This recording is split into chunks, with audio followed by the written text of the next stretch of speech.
Hi, this is Chavi with Team Diva at Coldwell Banker Bain, and I'm here hanging out with my friend Roy. Hello. Socially distant. That's right. We were going to shoot this outside, but there was construction. So yeah, it's good Seattle. Good to see people are back at work. Oh, I know. Totally. Exactly.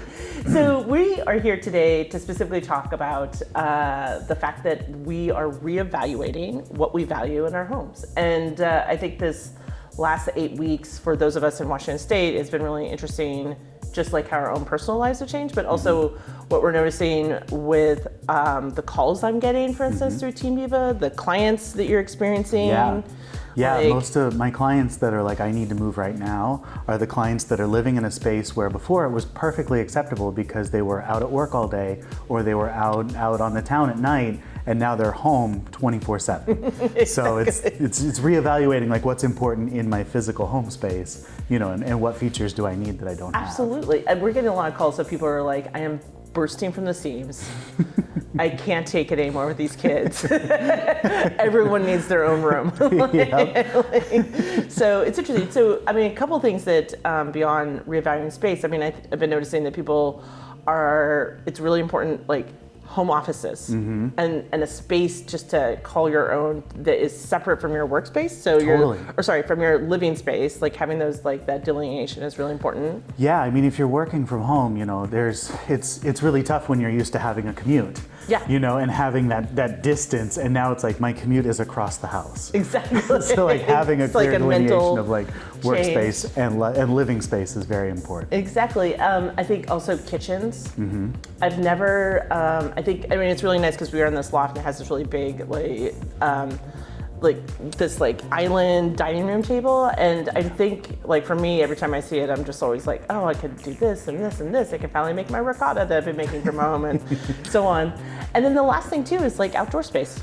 You have a big yard. We have a giant yard, and I can't be more grateful to have that ability to have space that's not a public park, you know, that's not just like walking around the neighborhood, but to be able to be outside. Totally. You know, that is, on sunny days, that's become our de facto office. Exactly. You know, or like, I think for a lot of people who live in urban settings, they're actually visiting their rooftop decks. Yes, they are. It's kind of funny because rooftop decks are always one of those amenities that feel like maybe they're not a necessity in Seattle, but in a time like this, it's become even more of an appealing, you know, thing to have. Absolutely.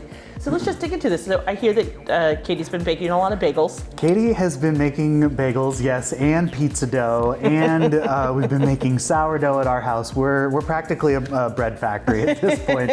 It's been a lot of fun, very carby and very nice. Hey. And I hear you guys have been making some pretty cool stuff too. Well, because I don't like going grocery. It used to be my favorite thing to do, go grocery shopping. And now when I go grocery shopping, if I see that one thing, like, so for instance, the kiddo will only eat like frozen pizza. Like, she's like, good luck finding those. Yeah, so I had to make pizza. I only had whole wheat dough or whole wheat flour. She ate it, I think, more out of desperation. Well, you know, when it's the only meal provided, exactly. It's the one you're going to eat. Absolutely. And it's interesting, too, because we have some of these really, like, beautiful homes. I mean, we're in this loft, and it's really unusual, I've noticed with a lot of downtown spaces to have a really good sized kitchen. Well, this is a rare thing. Yeah. And you know, like you mentioned a moment ago, like this, when you're looking at the photos, this kitchen is very small. Yeah. It's got, you know, very little counter space. But for the seller, what was really important to her was having a lot of space. Yeah. So she built this reclaimed table, you know, that's at counter height.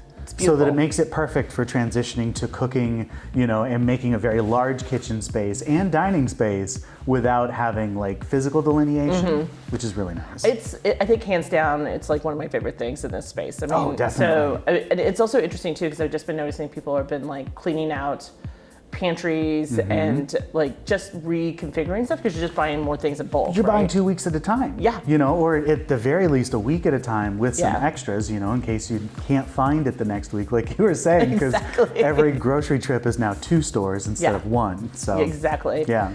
The other interesting thing is that's been kind of mind-blowing a little bit is just the necessity for home offices. Oh, absolutely. Right? Well, right. I mean, especially if you're 2 people that are both working from home, you not only need one home office, but you need a secondary workspace too.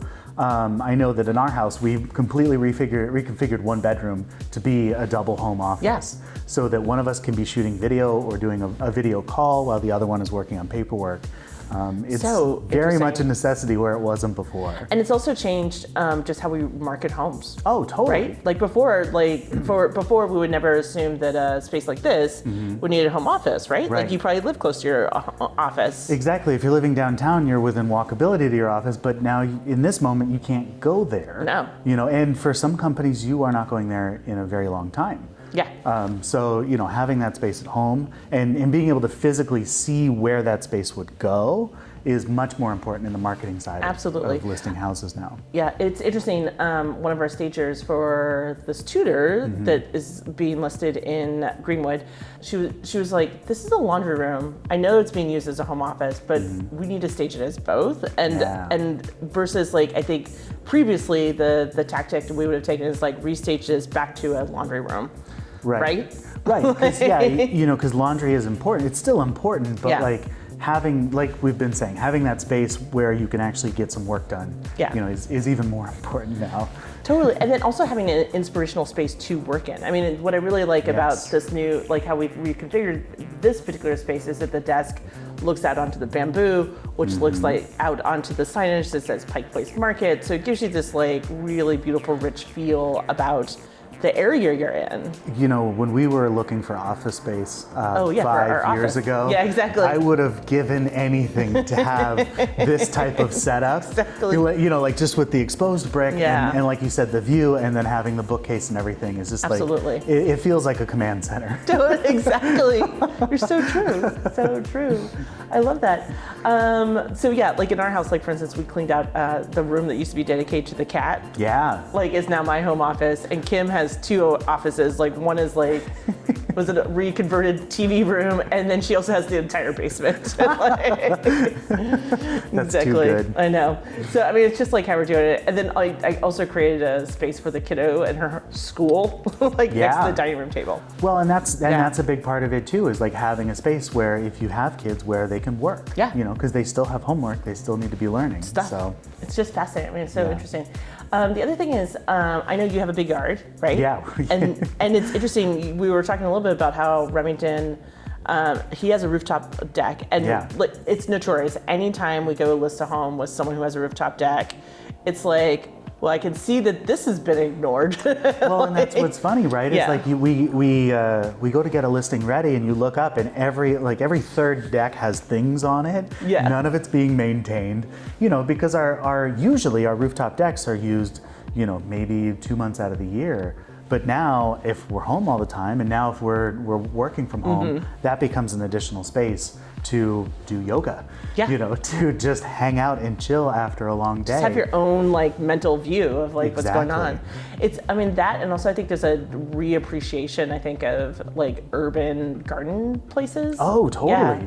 Right. Yeah. If you're cooking all the time where maybe you didn't before, you're going to need fresh herbs. And if you're going to the store once a week, you know, come that sixth day of the week, your herbs are blown. I know. You know, it's having the ability to grow them at home is super important. It's so important, and I mean it's twofold too, because like I think that there's that urban setting, for instance, like for instance in this particular building, it's one of the rare buildings where the top floor units are able to create their own rooftop decks, which is massive. And it's unheard of. Yeah. You know, in thinking about this as a 790 square foot condo, having the ability to have nearly 790 square foot rooftop deck is amazing. In downtown, across the street from Pioneer Square, where you'll have views of the water.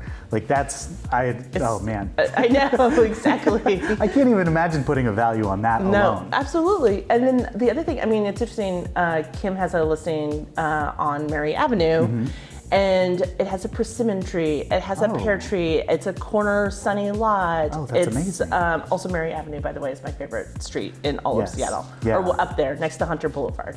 And Beacon Ave. But I mean, just like so it has all this, one of the owners is a chef, so of course like he has outdecked it, this particular like property into his own like backyard kitchen, essentially. Oh, that's amazing. Yeah, in the middle of the city. So I mean, I think that part right there. Also, this is just a weird side, have you been to a hardware store at all recently that also has a garden center? I have. We actually ordered all of our starts this year online through the Rainier Beach food posting. Yeah, so we ordered. What's funny is we ordered it all online. It's my backyard. I didn't know that. Right, and it's drive-up service. So they prepare everything for you. They give you a 20-minute window. You go pick it up, put it in the car, talk to one person.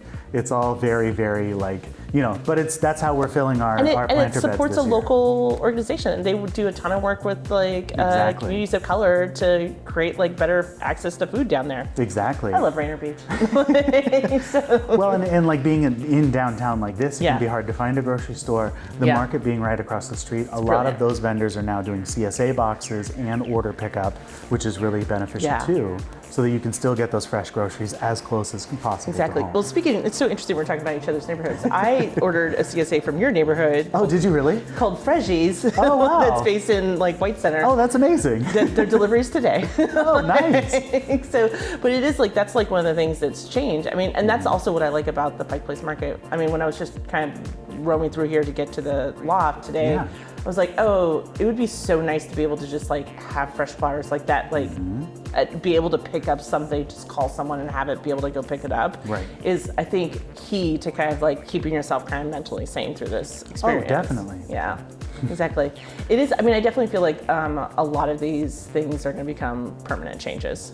Oh, I think so too. I mean, and if not permanent, at least more beneficial. The ability to call and pick something up is, as we reintegrate into life is going to be, that curbside service is not going away anytime soon. Exactly. So, I mean, I really am enjoying this time as we reevaluate. I mean, you love homes, I love homes. We're kind of homebodies. No one really knows that because we're so social. Well, I mean, we're homebodies, but that's the job. Exactly. Right? Our job is to be homebodies, to understand what it means to live at home and have conversations exactly like this. Yeah. Where it's, not just about the aspirational I want to have a loft condo, but okay, how does that loft condo actually work for actually living in? Yeah, exactly. How does that Tudor actually work? A funny aside about Tudors, they're always built as split up spaces. Yeah. They're all, and that's how they were built, to be efficient in heating and cooling and having delineation between space. Yeah. But a lot of buyers for the last 15, 20 years have been leaning towards wide open spaces, having open concept. Ooh, interesting. But now that we're working from home and we're living from home and we need to have those split up spaces, sometimes you need privacy when you're cooking dinner. And so a Tudor now feels a lot more amenable to actual family living where we're all home all the time. Yeah, absolutely. Yeah. I mean, I think there are probably full-on days that I don't think the three of us leave our respective corners in the house. Right. I mean, and that's the thing. We've kind of, I'm surprised there's not a track built in our hallway from the office to the living room, because that's pretty much how we live now. Is 6-7 hours in the office and then the rest of the time in the living room. I know, totally. Yeah. I mean, I'm just really excited to kind of see how people continue to create and make their spaces more beautiful as they reevaluate what they value in their home spaces and what they value also I think in their local communities. Right. Key, we're here in the middle of Pike Place Market, which is freaking ideal, because this is gonna be one of those rare summers where you don't have access, that we're not gonna have cruise ships, right? Right. So you're not gonna be overwhelmed with a bunch of tourists, and you actually get to just breathe into the city, enjoy the waterfront, enjoy the fact that it's super easy to just kind of get around here right now. Funny enough, aside to that too, this is the first time in 50 years will you be able to walk out of the back door of this building directly onto the waterfront, because there's no viaduct. Exactly. Exactly. It's huge. This is huge. I mean, it's quiet in here. It is quiet in here. You don't hear a single car anymore because that freeway is underground. It's fascinating. And so just that walkability of that transition from city to waterfront used to be completely divided by a curtain of concrete. Yeah. That's all gone now. And that's very quickly, as I see the work is going on out there, that's very quickly going to become a city park. Yeah, So beautiful. you're going to have even that much more ability to, move around. Experience it. Yeah. Oh my God, it's really going to be exciting. I think Yeah. it's definitely that. And I think also, I mean, you were mentioning the Rainier Beach pickup, Yeah. which I had no idea. Like, I just see people, I was like, why are there so many cars here? I'm pretty sure they're doing it for another couple weeks. Oh, yeah. excellent, because I need more things. Yeah. Like, so, I mean, I just think that, like, that access to your local community, Mm-hmm. I mean, for instance, like Mary Avenue, it's like that particular street is, I feel like every house is so unique, and there's like Oh, so many definitely. different gardens, and we're just spending more time in those spaces. And I love the fact that the city has like shut down different neighborhood streets just Right. so we could like be outside and experience it. Well, and what's also kind of funny is it's like I'm actually getting to know most of my neighbors, not in like the like, hey, how is your aunt's brother's Yeah. cousin doing, or whatever, but like in that sense of like, oh, I know you because I walk by every day and I wave at you while you're working in your garden, and Yeah. vice versa. Totally. Like we're just out and about in our spaces, and we're out on our streets a lot more than we were for a long time. Exactly. It's so, I mean, I mean, I think that idea of walkability is still important. It's just a different concept of it. Totally. Right. Yeah. I mean, if if you're not sitting in a restaurant, right now, Yeah. like having that access to that is maybe a little different right now, but having that ability to get to the grocery store Yeah. and have that ability to go out and walk around, living next to a freeway may not be the best thing these days. Yeah, but- exactly. And it's interesting too, because I noticed that at least our local restaurants that we've been getting takeout from, one of the gal, like we used to go there every week, but I don't think they ever recognized us. But now she recognizes us because we do show up. And so you Right. have this like different sense of what community looks like. Oh, definitely. Yeah. And that's the thing. Local businesses remember this kind of thing. Yeah. They remember the support you give them during the hard Totally. times and during the The good good times. times. And that's part of building a community is being there, like you were saying, Exactly. being there for your people. Thank you so much for hanging out with us. This has been such a fabulous talk. I mean, I just really, I'm really looking forward to seeing how people interact more and how they do this, and just like learn as we go around, like learn what our new buyers want, learn how to position our listings, etc. I mean, like what's been key that's coming up, obviously, is home offices. Kitchens are really important. Very important. Having some space, whether it be like a rooftop deck, for instance, Right. if you're in an urban setting, or like having a physical yard if you're on Mary Avenue, or Definitely. and then the ability to kind of experience your local community. Right. So, anyways, Thank you for joining us, and join us on Wednesdays when we talk about things like this every week. exactly. Yay. Stay safe.